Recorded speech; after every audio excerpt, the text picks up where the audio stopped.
നമ്മളൊക്കെ മറ്റുള്ളവരോട് സംസാരിക്കുമ്പോഴും ഇടപെടുമ്പോഴൊക്കെ പക്വതയോടുകൂടെയാണോ ഇടപെടാറുള്ളത്? യഥാർത്ഥത്തിൽ പക്വതയോടുകൂടെ സംസാരിക്കുമ്പോഴാണ് ആരാലും നമ്മെ ഇഷ്ടപ്പെടുന്നൊരു സ്വഭാവ ഗുണത്തിലേക്ക് നമുക്ക് എത്താൻ സാധിക്കുള്ളൂ. പലപ്പോഴും പലരിൽ നിന്നും നമ്മൾ കൊതിക്കാറുമുണ്ട്, പ്രതീക്ഷിക്കാറുമുണ്ട്. അവനൊക്കെ പക്വതയോടുകൂടെ സംസാരിച്ചിരുന്നുവെങ്കിൽ, അവൾ പക്വതയോടുകൂടെ ഇടപെട്ടിരുന്നുവെങ്കിൽ, അവരുടെ ഇടത്തിൽ നിന്നൊക്കെ മെച്യൂരിറ്റിയിലുള്ളൊരു സംസാരമുണ്ടായിരുന്നെങ്കിൽ എത്ര നന്നായിരുന്നു എന്നൊക്കെ നമ്മൾ പലപ്പോഴും കൊതിക്കാറുണ്ട്. പലരിൽ നിന്നും പക്വതയോടുകൂടുള്ള പെരുമാറ്റവും സംസാരവും കിട്ടാറില്ല. എന്നാൽ നമ്മളൊക്കെ പെരുമാറുന്നത് പക്വതയോട് കൂടെയാണോ എന്നുള്ളത് നമുക്ക് അറിയൂല്ല. അങ്ങനെ പക്വതയുള്ള ആളുകൾ, മെച്യൂരിറ്റിയുള്ള ആളുകളൊക്കെ സംസാരിക്കുമ്പോൾ, ഇടപെടുമ്പോഴൊക്കെ അവരിലുണ്ടാകുന്ന 10 ഗുണങ്ങളുണ്ട്, 10 അടയാളങ്ങൾ, 10 ലക്ഷണങ്ങൾ. ആ 10 ലക്ഷണങ്ങളാണ് ഇന്നത്തെ വീഡിയോയിൽ പറയുന്നത്. ഈ 10 ലക്ഷണങ്ങൾ നിങ്ങളിൽ ഏറെക്കുറെ ഉണ്ടെങ്കിൽ ഏറെക്കുറെ നിങ്ങൾ പക്വതയിലേക്ക് എത്തിയിട്ടുണ്ട്. നിങ്ങളുടെ സംസാരമൊക്കെ ആരാലും ഇഷ്ടപ്പെടുന്ന രൂപത്തിലാണ്, ആർക്കും വേദനിപ്പിക്കാത്ത രൂപത്തിലാണ്, പക്വതയുള്ളവരാണ് നിങ്ങളെന്നാണ് ഇതിനർത്ഥം. ഇതൊന്നും ഇല്ലെങ്കിൽ നിങ്ങൾ റഫായിട്ട് സംസാരിക്കുന്നയാളാണ്. പലപ്പോഴും പലരും നിങ്ങളുടെയൊക്കെ വാക്കുകളെ കൊണ്ട് വേദനിച്ചിട്ടുണ്ടെന്നാണ് അതിനർത്ഥം. ഇൻഷാ അല്ലാഹ് 10 കാര്യങ്ങൾ നമുക്ക് കൃത്യമായിട്ട് പഠിക്കാം. അത് നല്ല രൂപത്തിൽ നമ്മുടെ ജീവിതത്തിലേക്ക് പകർത്തിയാൽ ആരും നമ്മെ വെറുക്കുകയില്ല. ഇൻഷാ അല്ലാഹ് അല്ലാഹു സുബ്ഹാനഹു വ തആല കാര്യങ്ങൾ കൃത്യമായി പഠിക്കാനും മനസ്സിലാക്കാനുള്ള തൗഫീഖ് നമുക്കും നമ്മോട് ബന്ധപ്പെട്ടവർക്കൊക്കെ നൽകി അനുഗ്രഹിക്കുമാറാകട്ടെ. അതിൽ ഒന്നാമത്തെ ലക്ഷണം, അടയാളം എന്ന് പറയുന്നത്, ഒന്നാമത്തെ കാര്യം, ആ പക്വതയുള്ള ആളുകൾ എപ്പോഴും ഇങ്ങനെ പരാതിപ്പെടൂല എന്നുള്ളതാണ്. എല്ലാ കാര്യങ്ങളിലും പരാതിപ്പെട്ടുകൊണ്ടിരിക്കുക, കുറ്റപ്പെടുത്തിക്കൊണ്ടേയിരിക്കുക. അത് ചെയ്തത് ശരിയായില്ല, അവനത് ചെയ്തത് ശരിയായില്ല, അവളത് ചെയ്തത് ശരിയായില്ല. അവൾ ആ കുടുംബത്തിലേക്ക് വന്നതിന് ശേഷമാണ് അങ്ങനെയൊക്കെ സംഭവിച്ചത്. ആ ഫാമിലി അങ്ങനെ, അവരുടെ ഒരു ഫാമിലി അങ്ങനെ ആയതുകൊണ്ടാണ് ആ കുട്ടി അങ്ങനെ ആയത് എന്ന് പറഞ്ഞിങ്ങനെ എപ്പോഴും കുറ്റപ്പെടുത്തുകയും പരാതിപ്പെടുകയും ഒക്കെ ചെയ്തുകൊണ്ടിരിക്കുന്ന ആളുകൾ, യഥാർത്ഥത്തിൽ ഒരു പക്വതയുള്ള ആൾ അങ്ങനെ സംസാരിക്കൂല. അങ്ങനെ ചില ആളുകളുടെ ഭാഗത്തു നിന്ന് അങ്ങനത്തെ ബുദ്ധിമുട്ടുകൾ അവരുടെ ഫാമിലി കാരണമായിട്ടോ അവൻ്റെ കാരണമായിട്ടോ ഒക്കെ ഉണ്ടെന്നുണ്ടെങ്കിലും അത് പബ്ലിക്കായിട്ട് അവൻ്റെ മുഖത്ത് നോക്കിയിട്ട് അവരോടൊന്നും പറയുന്നില്ല. ചില ആളുകളൊക്കെ പറയുന്നത് നിങ്ങൾ കേട്ടിട്ടില്ലേ? ഞാൻ ആരെ മുമ്പിൽ എന്തും തുറന്നു പറയുന്നൊക്കെ. അതൊന്നും ശരിക്കും ഒരു നല്ല ലക്ഷണമല്ല കേട്ടോ. അതൊക്കെ എത്ര ആളുകളുടെ മനസ്സ് വേദനിപ്പിക്കുന്നുണ്ടെന്നറിയോ? പലരും അതൊരു പക്വത പലരും അതൊരു പക്വതയുടെയും തൻ്റെ ഇടത്തിൻ്റെയും ആണത്വത്തിൻ്റെയൊക്കെ അടയാളമായിട്ട് പലപ്പോഴും അതിനെ കാണാറുണ്ട്. യഥാർത്ഥത്തിൽ അങ്ങനെയല്ല. അത് ശരിക്ക് ഒരു ചീപ്പ് പരിപാടിയാണ്. പലപ്പോഴും പലരും അത് ചെയ്യാറുണ്ട്. ഞാൻ അവൻ്റെ മുഖത്ത് നോക്കിയിട്ട് അവിടുന്ന് ചോദിച്ചിട്ടുണ്ട് അതെന്ന് പറയലുണ്ട്. ആളുകളുടെ ഇടയിൽ വെച്ച് ഞാൻ ചോദിച്ചിട്ടുണ്ട്. എനിക്കതിനൊന്നും പേടിയില്ല, ഞാൻ എല്ലാവരോടും ചോദിക്കും എന്നൊക്കെ പറയുന്നത് ശരിക്കും ആണത്വമല്ല. അത് അങ്ങേയറ്റത്തെ ചീപ്പ് സ്വഭാവമാണത്. ആ സ്വഭാവം ജീവിതത്തിൽ നിന്ന് മാറ്റി വെക്കണം. എല്ലാത്തിലും കുറ്റപ്പെടുത്തുക, പരാതിപ്പെടുക, ഓൻ അങ്ങനെ ആയതുകൊണ്ട് അങ്ങനെയായി, അവൾ അങ്ങനെ ആയതുകൊണ്ട് അങ്ങനെയായി, അവളുടെ ഉമ്മ അങ്ങനെ ആയതുകൊണ്ടാണ് അവളങ്ങനെയായി, അത് അവളെ പറഞ്ഞിട്ട് കാര്യമില്ല എന്നൊക്കെ പറഞ്ഞിങ്ങനെ എപ്പോഴും കുറ്റപ്പെടുത്തുക. ശരിക്ക് പക്വതയുള്ള ആളുകൾ എന്ന് പറഞ്ഞാൽ അങ്ങനെ ഒരാളെയും കുറ്റപ്പെടുത്തുന്നില്ല. അവനവൻ്റെ കഴിവിനനുസരിച്ച് അവർ കൃത്യമായിട്ട് ഓരോ കാര്യങ്ങളിൽ ഇടപെട്ടുകൊണ്ടിരിക്കും. മറ്റുള്ളവരുടെ സഹായത്തിന് ഇങ്ങനെ എപ്പോഴും പ്രതീക്ഷിച്ചുകൊണ്ടിരിക്കുന്നില്ല. ഓൻ എന്താണോ കഴിവുള്ളത്, ഓൾക്ക് എന്താണോ കഴിവുള്ളത്, അതിനനുസരിച്ച് പ്രവർത്തിച്ചുകൊണ്ടിരിക്കും. മറ്റുള്ളവരുടെ സഹായത്തിന് കാത്തിരിക്കുകയില്ല. ആരെയും പരിഭവമില്ല, ആരോടും പരിഭവമില്ല, പരാതിപ്പെടൂല. നല്ല രൂപത്തിൽ ഇടപെടുന്നയാൾ പരാതിക്കാരാകില്ല. അതാണ് പക്വതയുള്ള ആളിൻ്റെ ഒന്നാമത്തെ അടയാളം എന്ന് പറയുന്നത്. രണ്ടാമത്തെ ഈ പറയുന്നതൊക്കെ നിങ്ങൾക്ക് മനസ്സിലാക്കാൻ പറ്റും. അങ്ങനെയൊക്കെ ഇടപെടുന്ന ആളുകൾ നമുക്ക് തന്നെ തോന്നും ഒരു പക്വതയുള്ള ആളുകളാണെന്ന്. രണ്ടാമത്തെ, അംഗീകരിക്കാനുള്ള കഴിവുണ്ടായിരിക്കുക എന്നുള്ളതാണ്. അത് ആളുകൾ അംഗീകരിക്കാനുള്ള കഴിവുണ്ടായിരിക്കുക, ഒരു വിഷയം അംഗീകരിക്കാനുള്ള കഴിവുണ്ടായിരിക്കാം. അത് എപ്പോഴും ഉണ്ടായിരിക്കുക എന്നുള്ളത് പക്വതയുള്ള ആളുകളുടെ അടയാളമാണ്. ഇപ്പോൾ ഒരു ചെറിയ ആൾ വന്നിട്ട് നമ്മളോടൊരു കാര്യം പറഞ്ഞു, നിങ്ങൾ ഇന്നലെ പറഞ്ഞത് ശരിയായില്ല എന്ന് നമ്മളെക്കാളും വയസ്സ് കുറഞ്ഞ ചെറിയ ആൾ വന്നിട്ടാണ് നമ്മളോട് പറഞ്ഞത്. അത് നമുക്ക് ബോധ്യപ്പെടാവുന്ന രൂപത്തിൽ, അല്ലെങ്കിൽ തനിക്ക് ബോധ്യപ്പെടുന്നില്ലെങ്കിലും മറ്റുള്ളവർക്കൊക്കെ ബോധ്യപ്പെടുന്നുണ്ട്, നമ്മുടെ ഒരു കിബറുകൊണ്ട് നമുക്ക് ബോധ്യപ്പെടുന്നില്ല, ആ രൂപത്തിലേക്കൊക്കെ ആണെങ്കിലും അങ്ങനെ ഒരാൾ വന്ന് പറഞ്ഞാൽ അത് അംഗീകരിക്കാനുള്ള ഒരു മനസ്സുണ്ടായിരിക്കുക, അത് പക്വതയുള്ള ആളുകളുടെ അടയാളമാണ്. ചില ഉന്നതമായ പൊസിഷനിൽ ഇരിക്കുന്ന ആളുകളൊക്കെ, വലിയ ഉന്നതമായ സ്ഥാനത്തിരിക്കുന്ന ആളുകളൊക്കെ ചില കുട്ടികൾ വന്ന് പറഞ്ഞാൽ ഇനി മുതൽ ഞാനത് ശ്രദ്ധിക്കാമെന്നൊക്കെ പറഞ്ഞ് അംഗീകരിക്കുന്ന കണ്ടിട്ടില്ലേ? ഈ അംഗീകരിക്കുന്ന ഒരു സ്വഭാവം എല്ലാം അംഗീകരിക്കാനുള്ള, ആളുകൾ അംഗീകരിക്കാനുള്ള, ചെറിയവരെ പരിഗണിക്കാനുള്ള, പ്രായമുള്ളവരെയൊക്കെ പരിഗണിക്കാനുള്ള ആ ഒരു ഒരു സ്വഭാവം, അത് പക്വതയുള്ളവരുടെ അടയാളമാണ്. അപ്പോൾ അവർ വിമർശനങ്ങൾ നന്നായിട്ട് പറയാണ് നമ്മളെക്കുറിച്ച്. നിങ്ങളത് ചെയ്തത് ശരിയായില്ല. ആ വിമർശനങ്ങൾ അംഗീകരിക്കും. നമ്മളെ നന്നായിട്ട് പൊക്കി പറയുന്നുണ്ട്, അഭിനന്ദിക്കുന്നുണ്ട്. നന്നായിട്ട് ചെയ്തത് നന്നായിട്ടുണ്ട്, വളരെ നന്നായിട്ടുണ്ട്. ഇന്നലെ പ്രോഗ്രാം നടത്തിയപ്പോൾ അതിൽ നിങ്ങൾ സംസാരിച്ചത് നന്നായിട്ടുണ്ട് എന്നൊക്കെ പറഞ്ഞ് അത് പറയുമ്പോൾ അംഗീകരിക്കും. വിമർശനങ്ങൾ എന്തെങ്കിലും പറയുമ്പോൾ അംഗീകരിക്കില്ല. അത് പക്വതയുള്ള ആളിൻ്റെ അടയാളമല്ല. വിമർശനങ്ങളെ അംഗീകരിക്കും, നമ്മുടെ ശരികൾ അംഗീകരിക്കും, നമ്മുടെ തെറ്റുകൾ അംഗീകരിക്കും. എന്നിട്ട് തെറ്റുകളെയും ശരികളൊക്കെ അംഗീകരിച്ചിട്ട് തെറ്റുകളെ തിരുത്തിയിട്ട് മുന്നോട്ട് പോകാൻ തയ്യാറാവുകയും ചെയ്യും. രണ്ടാമത്തെ അടയാളം, മറ്റുള്ളവരെ അംഗീകരിക്കുക. നമ്മുടെ തെറ്റുകൾ ആര് പറഞ്ഞാലും അത് അംഗീകരിക്കാനുള്ള മനസ്സുണ്ടായിരിക്കുക. അത് പക്വതയുള്ളയാളിൻ്റെ അടയാളമാണ് എന്നുള്ളതാണ്.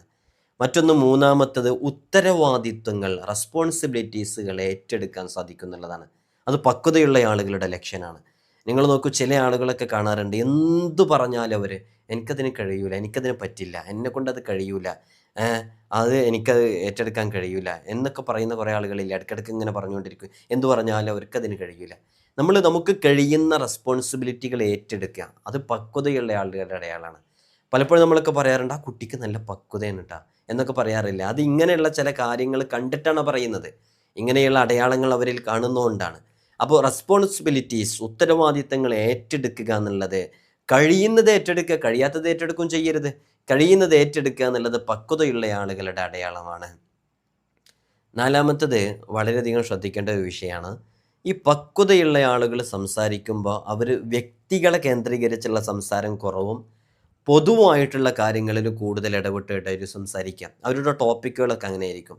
സംസാര വിഷയങ്ങൾ പൊതുവായിട്ടുള്ള സമൂഹത്തിൽ നടക്കുന്ന വിഷയങ്ങളെക്കുറിച്ച്, ഫാമിലിയിലുള്ള വിഷയങ്ങളെക്കുറിച്ച്, അല്ലെങ്കിൽ നാട്ടിൽ നടക്കുന്ന പ്രധാനപ്പെട്ട ഏതെങ്കിലും അത്യാവശ്യമായ അനിവാര്യമായൊരു വിഷയത്തിനെക്കുറിച്ച്, ഇങ്ങനെയുള്ള സംസാരങ്ങളായിരിക്കും അവർ കൂടുതലായിട്ട് സംസാരിക്കുക. കറണ്ട് അഫയേഴ്സിനെ കുറിച്ചായിരിക്കും സംസാരിക്കുക. ഇങ്ങനെയുള്ള പ്രധാനപ്പെട്ട വിഷയങ്ങളെ, പൊതുവായി എല്ലാവർക്കും ഉപകാരപ്പെടുന്ന വിഷയങ്ങളെക്കുറിച്ചായിരിക്കും കൂടുതൽ അവരുടെ സംസാരം ഉണ്ടായിരിക്കുക. വ്യക്തിനിഷ്ഠമായിട്ടുള്ള കുറ്റപ്പെടുത്തലുകളും സംസാരങ്ങളും, ഒരു വ്യക്തിയെ കേന്ദ്രീകരിച്ചുകൊണ്ട് ഇങ്ങനെ പറയലൊക്കെ എപ്പോഴും അവരുടെ സംസാര രൂപത്തിലൊക്കെ കുറവായിരിക്കും. അത് പക്വതയുള്ളവരുടെ അടയാളമാണ്. ഞാനിത് പറയുമ്പോൾ ഈ ലക്ഷണങ്ങളൊക്കെ നിങ്ങളിലുണ്ടോ എന്നുള്ളത് നോക്കുക, ഞാൻ എന്നിലുണ്ടോ എന്നുള്ളത് നോക്കുക, നമ്മുടെ ജീവിതത്തെ തിരുത്തുക. അതൊക്കെയാണ് നമ്മൾ വളരെയധികം ഇതുമായി ബന്ധപ്പെട്ട് മനസ്സിലാക്കേണ്ടത്. അഞ്ചാമത്തത്, അവനവനെക്കുറിച്ചുള്ളൊരു സ്വത്വബോധം അത് ഉണ്ടായിരിക്കുക എന്നുള്ളതാണ്. ചിലർ പറയാറുണ്ടല്ലോ, ഞാനൊന്നിനും പോരാ, എന്നെക്കൊണ്ടൊന്നിനും കഴിയൂല എന്നുള്ള ഒരു ടോക്ക് ഉണ്ടാകരുത് എപ്പോഴും. അള്ളാഹു നമുക്ക് നൽകിയ ചില കഴിവുകളുണ്ട്. ഓരോരുത്തർക്കും എല്ലാ കഴിവുകളെ കൊണ്ട് അള്ളാഹു എല്ലാവരെയും സൃഷ്ടിച്ചിട്ടില്ല. ഓരോരുത്തർക്കും ഓരോ കഴിവാണ് അല്ലേ. എന്നെക്കാളും ബുദ്ധിയുള്ള ആളുകളുണ്ടാകും, എന്നെക്കാളും ബുദ്ധി കുറഞ്ഞ ആളുകളുണ്ടാകും, എന്നെക്കാളും നന്നായിട്ട് സംസാരിക്കാൻ കഴിയുന്ന ആളുകളുണ്ടാകും. എന്നാൽ ഇതിനൊന്നും കഴിവില്ലാത്ത, ബുദ്ധി കുറവുള്ള ഒരാൾക്ക് ചില വിഷയങ്ങളിലൊക്കെ നല്ല എക്സ്പേർട്ടായിരിക്കും അവർ. അപ്പോൾ എല്ലാവർക്കും ഒരേപോലെ കഴിവുണ്ടാകില്ല. പക്ഷേ എന്തെങ്കിലും ഒരു കഴിവ് അള്ളാഹു എല്ലാവർക്കും നൽകിയിട്ടുണ്ടാകും. അത് എനിക്കും നിങ്ങൾക്കൊക്കെ എന്തെങ്കിലും ഒരു കഴിവുണ്ടാകും. അള്ളാഹു ആ നൽകിയ കഴിവ് തൃപ്തിപ്പെട്ട് അതിനനുസരിച്ച് നമ്മളെക്കുറിച്ചുള്ളൊരു സ്വത്വബോധം ഉണ്ടാക്കിയെടുക്കുക. ഞാൻ ഓക്കെയാണ്, എന്നെക്കൊണ്ട് ചെയ്യാൻ സാധിക്കുന്ന ചില കാര്യങ്ങളുണ്ട്, ഞാൻ പോരാ, എന്നെക്കൊണ്ടൊന്നിനും കൊള്ളൂല എന്നുള്ള നമ്മുടെ സ്വശരീരത്തിനെ ഇങ്ങനെ ഒന്നിനും കഴിയൂല എന്ന് പറഞ്ഞിട്ട് മാറ്റിവെക്കുന്നത് പക്വതയുള്ള ആളിൻ്റെ അടയാളമല്ല. നമുക്ക് പറയുമ്പോൾ തന്നെ മനസ്സിലാകുന്നില്ല, അത്തരം കാര്യങ്ങൾ പക്വതയുള്ള ആളുകളുടെ അടുക്കൽ നിന്ന് ഉണ്ടാവില്ലല്ലോ. നമുക്ക് കഴിയുന്ന വിഷയത്തിൽ അടിയുറച്ച് വിശ്വസിച്ച് അത് കൃത്യമായിട്ട് ചെയ്യാനുള്ള ഒരു ടെൻഡൻസി പക്വതയുള്ള ആളുകൾക്ക് ഉണ്ടാകും എന്നുള്ളതാണ്. ആറാമത്തത്, ലാളിത്യം, ലളിതമായ ജീവിതശീലം, എളിമ, വിനയം, ഇതൊക്കെ പക്വതയുള്ള ആളുകളുടെ അടയാളമാണ്. അഹങ്കാരം യഥാർത്ഥത്തിൽ പക്വതയുള്ളവരുടെ അടയാളമല്ല. നേരത്തെ നമ്മൾ പറഞ്ഞല്ലോ, ഞാൻ ആരോടും ചോദിക്കും. അത് MLA ആണെങ്കിലും, പോലീസാണെങ്കിലും, പള്ളിയിലെ ഉസ്താദാണെങ്കിലും, വാപ്പയാണെങ്കിലും, ഉമ്മയാണെങ്കിലും ഞാൻ ചോദിക്കും. അതൊരു ശരിയായ നിലപാടല്ല. ഈ ഒരു കാര്യം നിങ്ങൾക്ക് തോന്നിയിട്ടുണ്ടോ? അങ്ങനെ തോന്നിയിട്ടുണ്ടെങ്കിൽ ഒന്ന് എഴുതി അറിയിക്കൂട്ടോ. ചിലരിങ്ങനെ പറയൽ പോലും ഉണ്ട്, അത് നല്ലൊരു സംഭവമാണെന്ന് വിചാരിച്ചിട്ടേ. അത് ശരിയല്ലല്ലോ യഥാർത്ഥത്തിൽ. ഞാനത് മുഖത്ത് നോക്കി ഓനോട് പറഞ്ഞിട്ടുണ്ട്. അങ്ങനെ മുഖത്തോക്കി പറയാൻ പറ്റുമോ? മനുഷ്യന്മാരല്ലേ, തെറ്റുകളുണ്ടാകൂലേ? ആ തെറ്റുകളിൽ നിന്ന് അവർ പിന്മാറിയിട്ട് തൗബ ചെയ്ത് അള്ളാഹുവിലേക്ക് ഖേദിച്ചു മടങ്ങി സങ്കല്പിക്കുക. ഭാവിയിൽ അവനും അള്ളയും തമ്മിൽ റെഡിയാക്കി, നീയും ഇവനും തമ്മിൽ റെഡിയാക്കാതെ അള്ളാഹ് നിനക്കത് പുറത്തു തരുമോ? വളരെ ഗൗരവത്തോടു കൂടെ ശ്രദ്ധിക്കേണ്ടതാണ്. അതുകൊണ്ട് ആ വിഷയം നിങ്ങൾക്കെന്താ അതിനെക്കുറിച്ച് തോന്നുന്നതെന്ന് അറിയിക്കണം. പലപ്പോഴും പലരും അത് പറയുന്നത് നമ്മൾ പോലും പലപ്പോഴും കേട്ടിട്ടുണ്ട്. നിങ്ങളും കേട്ടിട്ടില്ലേ? ഞാനങ്ങനെ തുറന്നു പറയാറുണ്ട്, ഞാൻ ആരെ മുമ്പിൽ അത് ചോദിക്കും പറയുന്നൊക്കെ. അതൊന്നും ശരിയല്ല. നമ്മൾ മറ്റുള്ളവരുടെ മുമ്പിൽ വെച്ച് വഷളാക്കുകയോ നിരുത്സാഹപ്പെടുത്തുകയോ ഒന്നും ചെയ്യരുത്. ഓരോരുത്തർക്കും ഓരോ വ്യക്തിത്വമുണ്ട്. അവരും ഒരു ഉപ്പയാണ്, അവർക്കും മക്കളുണ്ട്, അവർക്കും അവരുടേതായ ജീവിതമുണ്ട്. ആരെയും അങ്ങനെ വഷളാക്കുകയൊന്നും ചെയ്യരുത്. ചിലപ്പോൾ ചില എന്തെങ്കിലും സംഭവങ്ങളിലൊക്കെ പിടിക്കപ്പെട്ട ആളുകൾ, മോഷ്ടിക്കപ്പെട്ടിട്ട് അല്ലെങ്കിൽ എന്തെങ്കിലും റിലേഷൻഷിപ്പിലൊക്കെ പിടിക്കപ്പെട്ട ആളുകളെ പബ്ലിക്കായിട്ട് അങ്ങനെ വീഡിയോ എടുത്തൊക്കെ വഷളാക്കുന്ന ആളുകളുണ്ട്. നമ്മൾ വളരെയധികം ശ്രദ്ധിക്കേണ്ടതാണ്. അവർ ഫാമിലിയായിട്ട് ജീവിക്കുന്നവരാണ്, അവർക്ക് മക്കളുണ്ട്, അവർക്കൊരു ഭാര്യയുണ്ട്, അല്ലേ? അവർക്കൊരു ഉമ്മയുണ്ട്, ഉപ്പയുണ്ട്. അവരൊക്കെ ഇത് കാണുമ്പോഴുണ്ടാകുന്നൊരു ബുദ്ധിമുട്ട്, അല്ലേ? നമ്മളും ഫാമിലിയായിട്ട് ജീവിക്കുമ്പോൾ നമുക്കതറിയാലോ. എന്നാൽ സമൂഹത്തിൽ അങ്ങനെ ഒരുപാട് സംഗതികൾ നടന്നുകൊണ്ടിരിക്കുന്നു. ഇനി നിനക്ക് അങ്ങനെ അതുമായി ബന്ധപ്പെട്ട് നീങ്ങാനുള്ള ഒരുപാട് ചാൻസസ് ഉണ്ട്. ഇത്തരം വിഷയങ്ങളൊക്കെ നേരെ കേസുമായി ബന്ധപ്പെട്ടൊക്കെ നീങ്ങി അങ്ങനെയൊക്കെ കൈകാര്യം ചെയ്യുക. ഒരാളെ നാറ്റിക്കുക, വഷളാക്കുക എന്നുള്ളതൊന്നും ശരിയായ നിലപാടുകളല്ല. വിനയാന്വിതരായിട്ട് ജീവിക്കുക, അത് പക്വതയുള്ളവരുടെ അടയാളമാണ്. അതാണ് നമ്മൾ 6ാമത്തത് പറഞ്ഞത്. ഹബീബാഹി സ്വല്ലല്ലാഹു അലൈഹി വസല്ലം തങ്ങളും പറഞ്ഞിട്ടുണ്ട്, മൻ തവാളഅ റഫഅഹുല്ലാഹ്. ആരാണോ വിനയാന്വിതരായി ജീവിക്കുന്നത് അവരെ അള്ളാഹു ഉയർത്തുന്നുള്ളത്. അല്ലെങ്കിലും പഴങ്ങൾ കൂടുതലുണ്ടാകുമ്പോൾ ആ മാവ് ഇങ്ങനെ താഴ്ന്നിരിക്കും എന്നുള്ളതാണ്. അതിനർത്ഥം അത്രത്തോളം അറിവും വിജ്ഞാനമൊക്കെ ഉണ്ടോ അവരെപ്പോഴും വിനയം കാണിച്ചുകൊണ്ടിരിക്കും എന്നുള്ളതാണ്.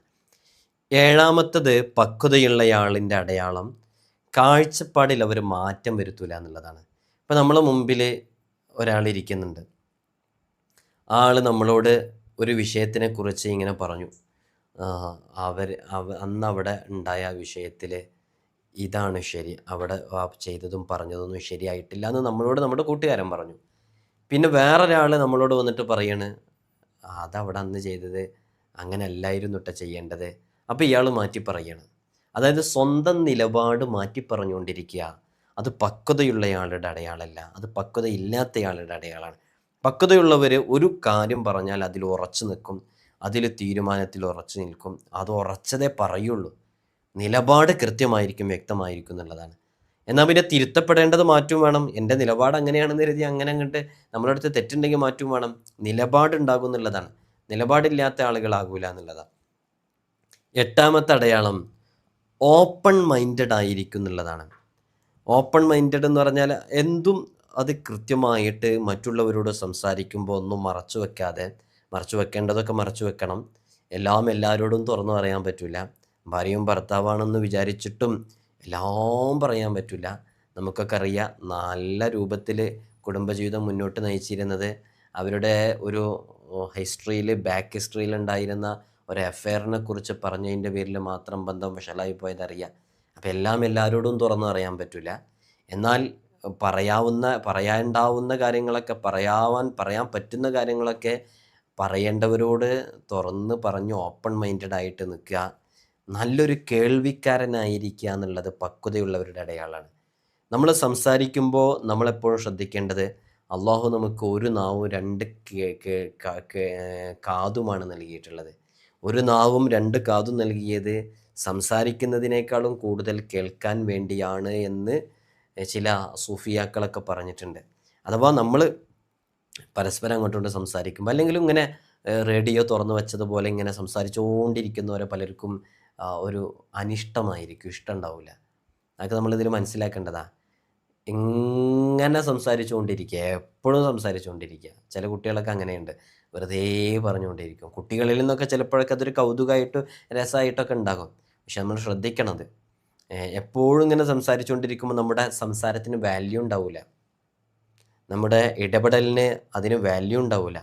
നേരെ മറിച്ച് നമ്മൾ ആവശ്യത്തിന് മാത്രം സംസാരിക്കുന്നു, പക്വതയോടുകൂടെ സംസാരിക്കുന്നു, അങ്ങനെ ഇരിക്കുക. മറ്റുള്ളവരെ കേൾക്കുക എന്നുള്ളത് അത് ചിലർക്ക് മാത്രം കിട്ടുന്നൊരു ക്വാളിറ്റിയാണ്.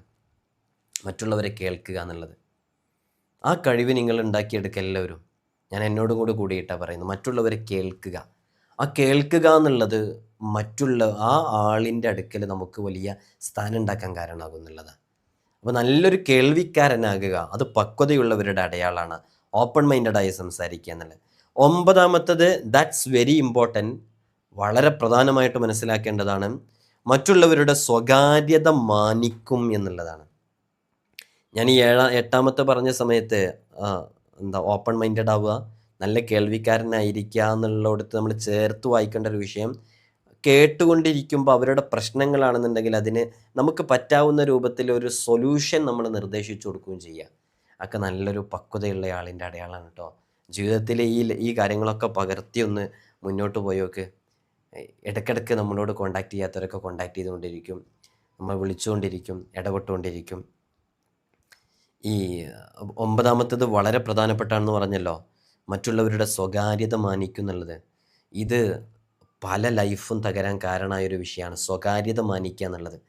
ഇത് നിങ്ങൾക്ക് നിങ്ങളുടെ ജീവിതത്തിൽ എവിടെയെങ്കിലും അനുഭവം ഉണ്ടെങ്കിൽ ഒന്ന് എഴുതി അറിയിക്കണേ. ചില ആളുകളൊക്കെ നല്ല സുഹൃത്തുക്കളായിരുന്നു. നല്ല സുഹൃത്തുക്കൾ, ഒരുമിച്ച് കിടന്നുറങ്ങുക, ഒരുമിച്ച് ഭക്ഷണം കഴിക്കുക, ഇങ്ങനെ നല്ല ഫ്രണ്ട്ഷിപ്പിൽ പോയിരുന്ന സമയത്ത് സ്വാഭാവികമാണ് പരസ്പരം രഹസ്യങ്ങൾ അങ്ങോട്ടും ഇങ്ങോട്ടും പറയും അല്ലേ. അത് എൻ്റെ ഈ കൂട്ടുകാരെ മാത്രം അറിഞ്ഞാൽ മതി, മറ്റുള്ളവരറിഞ്ഞാൽ വലിയ വിഷയമാകും, പ്രശ്നമാകും. അത്തരം സീക്രട്ടുകൾ വരെ ഷെയർ ചെയ്തിട്ടുണ്ടാകും. അവർ പിണങ്ങിക്കഴിഞ്ഞാൽ ആ ഒരു രഹസ്യം അത് അവനെ വഷളാക്കണം എന്ന ഉദ്ദേശത്തോടു കൂടെ പബ്ലിക്കാക്കും. എത്രയോ അനുഭവങ്ങളുണ്ട്. അത് നല്ല സുഹൃത്തുക്കളായിരുന്നവർ തമ്മിൽ രഹസ്യം പറഞ്ഞത്, ഭാര്യ ഭർത്താക്കന്മാർ തമ്മിൽ ഒരുമിച്ച് നിന്നിരുന്ന സമയത്തുണ്ടായിരുന്ന രഹസ്യങ്ങൾ, അങ്ങേറ്റത്തെ ചീപ്പ് പരിപാടി, അതൊക്കെ പറയുന്ന ആളുകളുണ്ട്. മറ്റുള്ളവരുടെ സ്വകാര്യതയെ മാനിക്കുക, പ്രൈവസിക്ക് റെസ്പെക്റ്റ് നൽകുക എന്നുള്ളത് വളരെ പ്രധാനപ്പെട്ട വിഷയമാണ്. നല്ല ചങ്കായിരുന്ന സമയത്ത് പറഞ്ഞിരുന്ന കാര്യങ്ങളൊക്കെ അത് പറഞ്ഞ് നിങ്ങൾ അവനെ തകർക്കേണ്ട ആവശ്യമില്ല. അത് അത്രയും നല്ല റിലേഷൻഷിപ്പ് ബോണ്ടായിരുന്ന സമയത്ത് പറഞ്ഞതാ. അത് വെച്ച് തകർക്കുന്നത് ശരിക്കും ഭീരുത്വമാണ്. അത് ചെയ്യാൻ പാടില്ല, രണ്ടു കൂട്ടരും ചെയ്യാൻ പാടില്ല.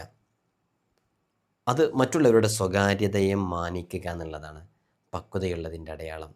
10ാമത്തത് പക്വതയുള്ളതിൻ്റെ അടയാളമാണ്, പക്വതയുള്ള ആളുകൾക്കുള്ള അടയാളമാണ്, നല്ലൊരു മെച്യൂരിറ്റി ഉള്ള ആളുകൾക്കുള്ള അടയാളമാണ്. അവർ ബന്ധങ്ങൾ സ്ഥാപിക്കുകയും ആ സ്ഥാപിച്ച ബന്ധങ്ങൾ നിലനിർത്തുകയും ദീർഘകാലം കൊണ്ടു നടക്കുകയും ചെയ്യുന്നുള്ളതാണ്. ചില ആളുകൾ ഒരുപാട് ആളുകളോട് ഇങ്ങനെ ബന്ധത്തിലായിക്കൊണ്ടിരിക്കും, ഇങ്ങനെ ബന്ധപ്പെട്ടുകൊണ്ടിരിക്കും. അതൊക്കെ ഇങ്ങനെ ഒന്ന് രണ്ട് ചെറിയ ചെറിയ പ്രശ്നങ്ങൾക്ക് വേണ്ടിയിട്ട് ഇങ്ങനെ ഒക്കെ കട്ട് ചെയ്ത് ഇങ്ങനെ പോകും. അങ്ങനെ ഉണ്ടാവാൻ പാടില്ല.